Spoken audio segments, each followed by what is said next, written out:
Wants to know, coming to you live from the Tempe Improv with the legend of, well, stage and screen, really, Paul Rodriguez. The former legend. Okay. Legend just means, you've been around and they talk to your doctor. They go in threes, Tina Marie and me. All right. Well, Paul, you're going to be at the Tempe Improv all weekend long. Yeah. You got a show tonight, a show tomorrow, 2 shows tomorrow night, 1 Saturday, 1 Sunday. 480-921-9877 for tickets. Well, first of all, man, thanks for taking the time to stop in and chat with us. And secondly, man, I got to tell you, among obviously being at the Improv, you're still doing the Supreme Court of Comedy, right, on DirecTV? Yeah, I do the Supreme Court of Comedy for several reasons. Mainly, I need the cash, and it's a novel idea. It's a lot of fun because I think every comic, just by the fact that you're on stage, you fancy yourself, you have a point of view and very determined, So here's an opportunity for you to, after you watch Judge Judy a couple of times, you think you know the law, but it's all for fun, It's all for fun, and it's what surprised me about it? When I first heard about it, I said, this thing doesn't have it. We all did it because we're friends with Jamie Masada, or Jamie Masada has something over us, like a deed to the house or something. And, right. But you'd be saying the quality of comics. But once you get in there, you forget about all of that, and you're not doing it for your career, you're just doing it with your friends, you're having fun. After a while, man, it was fun. The last one I did was with Bobby Lee, and I think it was the best. Bobby Lee is hilarious, and he threw in the racial mixture there. I was defending the guy who was married to a Chinese woman. You gotta catch it. I've seen it several times, and I was in it, except I don't remember at the time because it was good marijuana that day. Have you sedated? Yeah, it was medical. Yeah, it's a great show. It's on DirecTV, Channel 101, Yeah, Thursday nights. And it's got to be cool because you are working with a bunch of your friends. Yeah, man, and look at the people they got. Look at the caliber. You've seen a lot of stand-up shows, Look at the caliber of comics they have on that. It surprised me. Sometimes when they call me, I go, look, I don't want to do the other season. I just don't want to do it. They go, you sure? Norm McDonald? Norm? No, I want to see that first. They got the guy from the Larry David show was out there. It's pretty good quality. Although they all do it, and we all do it with a certain kind of, I'm too good for this show.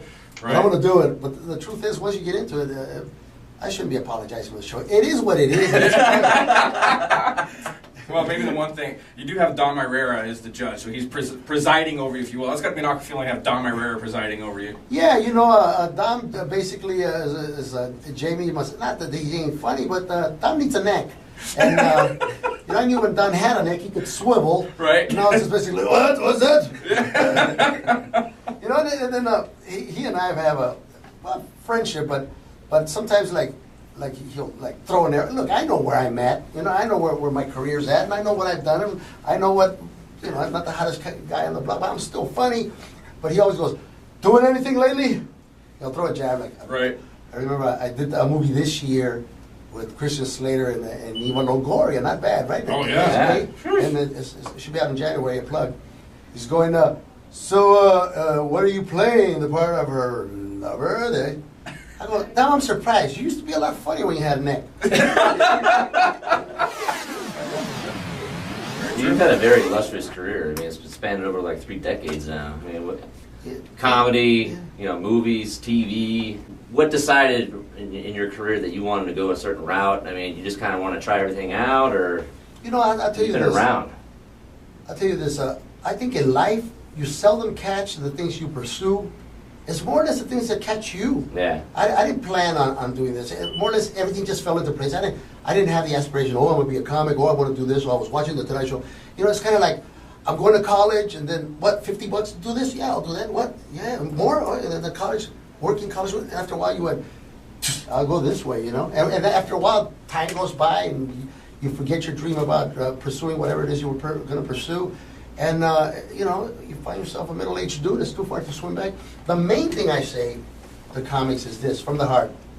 Don't get into this with dreams of girls and, I guess you could dream about girls, but don't you dream about, the big house and the diamond and the rock and the money and all that, the accoutrements that come if you're successful. Because you may not be successful. The odds are you may not be successful. Right.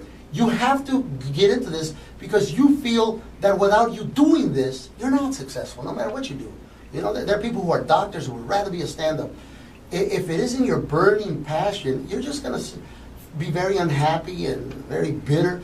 But if you go into the business saying, man, I'm going to be a stand-up whether I make a dime or 10 million because I live for the stage, then you're in the right thing. If you do it any other way, things aren't going to go good. And you see comics who have reached a certain modicum of success who are unhappy with themselves, you know? Right.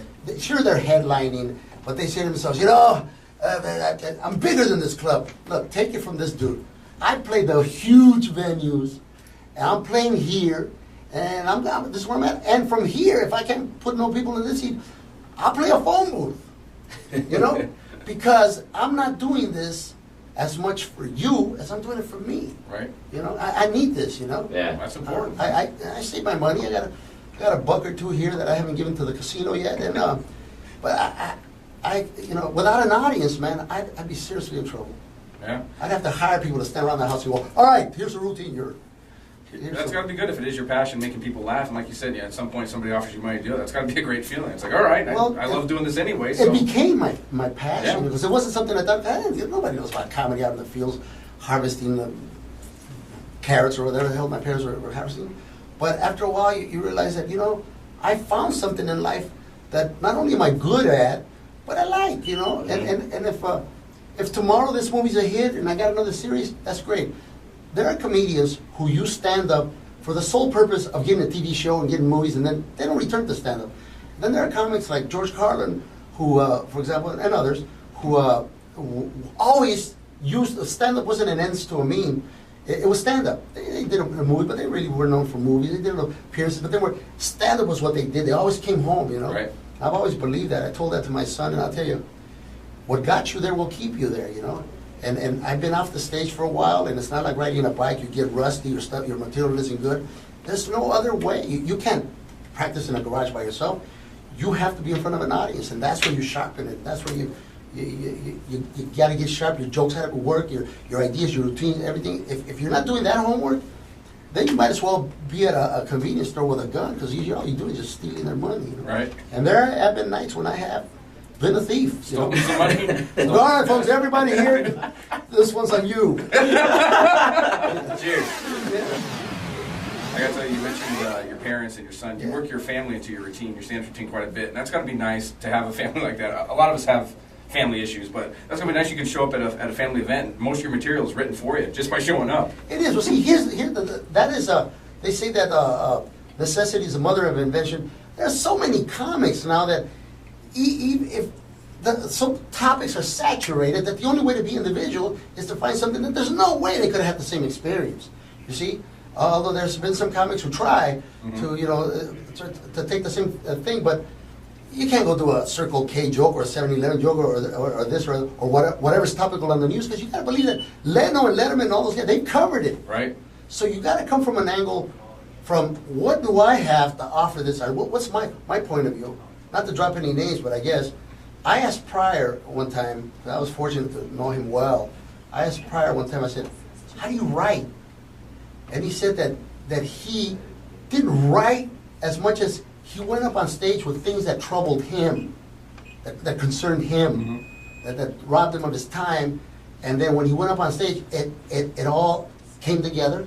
Or maybe not the first night, a couple nights, it all came together, and that's where the routines was born, you know. I'm not comparing myself to him in the least, but I try to do that. I'm not a rote memorization guy. There's some comics that you know the first joke and you know the last joke, and I'm not criticizing. God knows that's a good thing. If it works for you, go for it. I couldn't remember the order, or skip and jump and here and there, but maybe that's me, you know. I mean, that's what you're selling. You know, you're selling you. You know, people have a certain expectation. I make no apology. I was the first guy they called the Mexican comic or this comic, that. Whatever it is, if you walk out of my room and you laugh, well, what does it matter?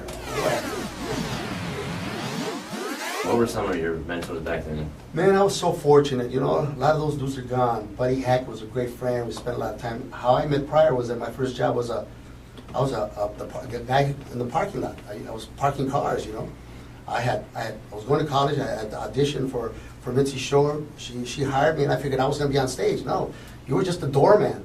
A parking lot man was lower than a doorman. But look at the people that were doormen. You know, just Sam Kinnis at that door. You had Carrie, Jim Carrey had. Then she would put you to live in the house above the. I babysat Pauly Shore for $2, maybe $3 an hour, you know. But that was the heyday. You had Dice Clay in that house. You had Kennison. You had Howie. Wow. It was just the who's who, you know. I think somebody even tried to write a sitcom. Nobody would believe it. These guys are superstars now. I'm the Garrett Morris of that group, you know. But hey, you know, to thy own self be true.